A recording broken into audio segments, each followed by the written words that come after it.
When you think of Chinese debt traps and upcoming Chinese colonies, you will probably think of Pakistan or a war torn African country. But China is looking to create colonies in Europe too. It is targeting Western Balkan countries that are located in a strategic position adjacent to the European Union. Montenegro has, in fact, emerged as a likely Chinese colony. Hi and welcome to TFI Global, the foreign affairs and geopolitical analysis arm of the TFI Media Group. I am your host Sanbir, and in this video I will explain how a poor European country called Montenegro was debt trapped by China.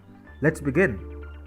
I will build an ultra expensive highway in your country that doesn't connect any two human settlements, and if you fail to pay back the loan, I will grab a piece of your territory. Doesn't this sound like a colonial contract? Well, this is exactly what China has done to Montenegro. Montenegro has been looking to build a highway project for quite some time now. It plans to connect the port of Bar in the south with the Serbian border in its north through a 165-kilometer long highway.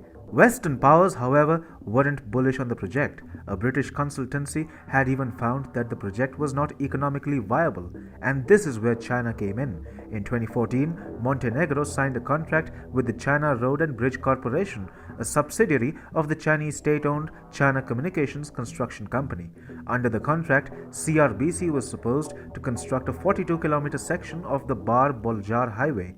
However, the 42-kilometer long highway came with a condition. Montenegro had to sign a loan agreement with China's state-owned Exim Bank. The loan was worth nearly $1 billion, which sounds outrageously expensive for a 42-kilometer section of the highway. Also, the loan agreement has two egregious conditions.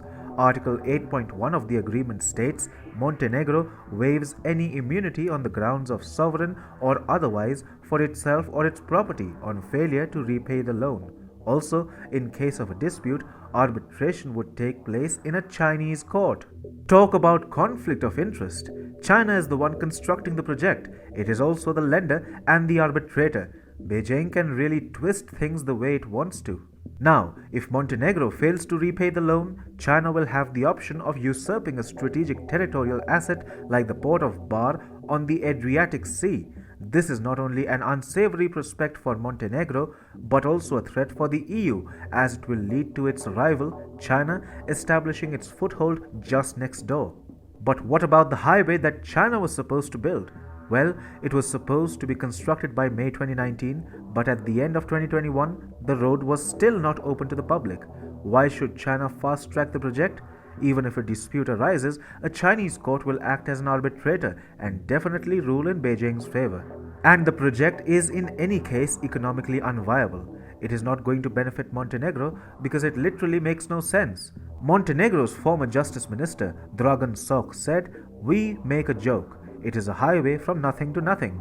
Meanwhile, Montenegro's economy is already facing the pressure of the Chinese loan.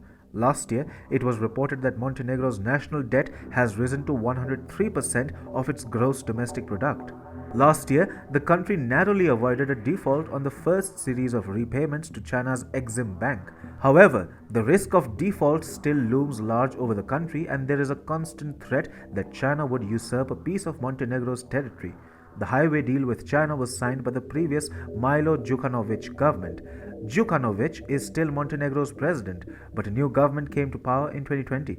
The new Prime Minister, Zdravko Krivokapic, made his intentions of clearing the debts soon after assuming office. Krivokapic said, "Here, we have a saying, debt is your worst enemy." The Prime Minister added, "When it comes to the financial risk, we are convinced that this Article 8 can never be activated, that Montenegro will do whatever it takes to become a stable state in economic terms." The new government has turned to the European Union and the United States for help. Last year, it managed to repay the first installment of the Chinese loan with the help of an agreement with American and EU banks to hedge the debt. This effectively means that the rate of interest on the loan has dropped from 2% to 0.88%. Montenegro has learned the risks of partnering with China the hard way. It has been clearly debt-trapped by Beijing. And worse still, it hasn't got any viable or useful infrastructure in return. Now, it has become a cat and mouse game between China and Montenegro. China is eagerly waiting for Montenegro to miss a repayment. As soon as that happens, Beijing will take over a part of Montenegro's territory and start its colonization project in the Western Balkan country.